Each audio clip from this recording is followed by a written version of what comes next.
Cyprus is an amalgamation of cultures. A lot of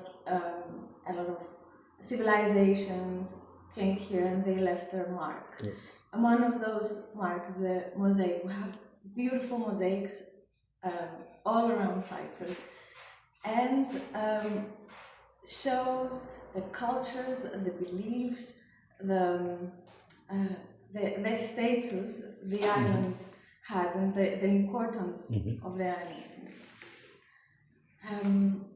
And as you can see, the mosaics last for centuries, and I want to take that part, and this, because mosaic is very technical and has many rules, and these rules are basically accumulated knowledge of the particular craft to reach at this point. So I learned these techniques, and I'm bringing them into the present and into the future. Okay. Loucia or in Greek is Loucia, but the way it's written is Loucia. I don't know. They call me Loucia. Loucia. Yeah. Can you present your art? Okay.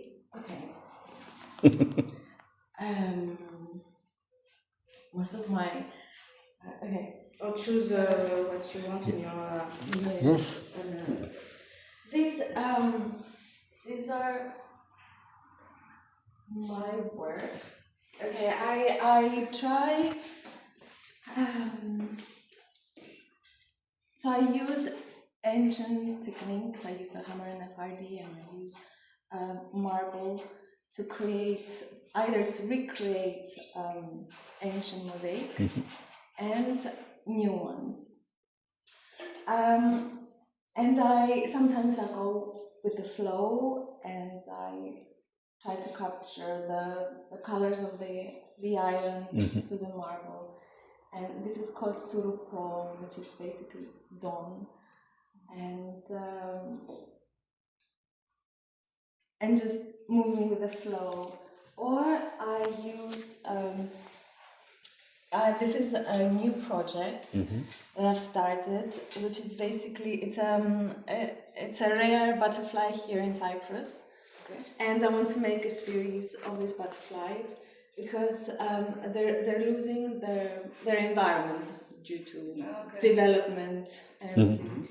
And at some point, it's a little bit dark, but they might disappear. So again, mosaic, it's about preserving and memorize what exists. Hope they won't, but it also shows the beauty of the island. And I also make this. Also, we do them in the workshops for people to learn how to make the direct method. And I used pebbles from Cyprus as a memento, so people can take them and have something from Cyprus. This is this kind of mosaic. You can find them, and it's in the house of Dionysos in Paphos. It's much bigger. I made it during COVID. It was for a photo. I thought it was this small. Instead, it's quite big. But I love the way it came out, and yes, it is one of my favorites. I also make more this abstract work. Again, it was inspired by the butterflies, that one as well, that remind a little bit of the feathers, like what brings to mind as a memory, rather than actually having the more scientific, the more detailed actual butterfly. It's incredible. This is one of my first works, and it uses two different techniques. So they say that if you know in Belgium they have this boy that the Werming, and it's called the boy that pees, which is for good luck. Okay. Yeah, and I like I made a small series of mosaics that has to do with a little bit of taboo or things that you don't usually see in public spaces. It's very Photographic. yes. Yes. It combines two different techniques. One is very modern, which every single tesseract is sculpted to match that particular place of the like has different shapes. For example, the Byzantine or the Roman mosaics and the Hellenistic, they work with like pixel-like marble tiles. Whereas now, the more modern era, we can make different shapes and create more photographic effects. Yes, the technique and the subject are in two time of life. The technique it's ancient technique, and the subject is more now. very So there is urban. a contrast, beautiful, perfect contrast. Thank you. So I work upstairs. Aspects about Cyprus. We have limestone, but we don't produce marble. And so all the mosaics that we have in Cyprus, the marble was imported. And the marble usually have a very particular place that they take it. So you can see also the different civilizations. You can know them through the materials they used. Okay. Here, yeah. Do you buy your mosaic in shop? Or you go in the mountain and I do get materials from. Okay, in Cyprus we have only limestone and a very, very particular materials. And some I collected from Italy back then, some I collect from the mountains and the rivers, and some I buy. Yes, from marble places that they sell marble, and I get them in this form. Yes, and then I have to. and you cut. And then I cut. I cut and I cut. I turn them into. It's incredible. Yeah. So now I'm making this. This is also a mosaic in Paphos. Again, in the house of Dionysos. It's called The First Wine Drinkers. This one I did it. When it was sold, yeah. Again, this is a remake of an old one. But of course, I adjust the colors and everything with what I have available. Yes. The same as here. For example, I don't... I look at the subject and then I adjust the colors in what I have. Of course, there are rules for the white, for example, the type of white, and then you adjust the tones and everything else. But I want to bring a fresh approach to it, of course. And this is the manga I'm making now. So it's going to be quite big. It's going to be more big. And this is my. So this was developed 2,000 years ago, and actually it's still the best way to cut materials in order to have them hand cut, because we live in an era that everything is industrialized and everything looks exactly the same. And with this technique, it adds more identity and preserves that quality. I'm a little bit of a romantic quality of the handmade, because it's not how they are cut, it's how you adjust them and how it affects the one desera with the other.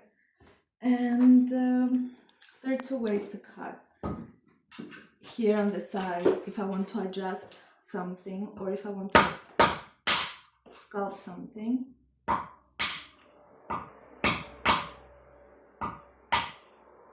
You can cut them as small as you like. Okay, what a joke. Okay. So It's very small. yes. For example, this is life size. So look at the face, how small the desera are, and the detail, and that is all hand cut with this tool. Ik denk contrast, volume. Yeah. Of yes, how primitive also it looks in comparison to how detailed work you can make, of course. And under you put. Yes, this is the direct method. Okay. That means that I make the mortar. Yeah.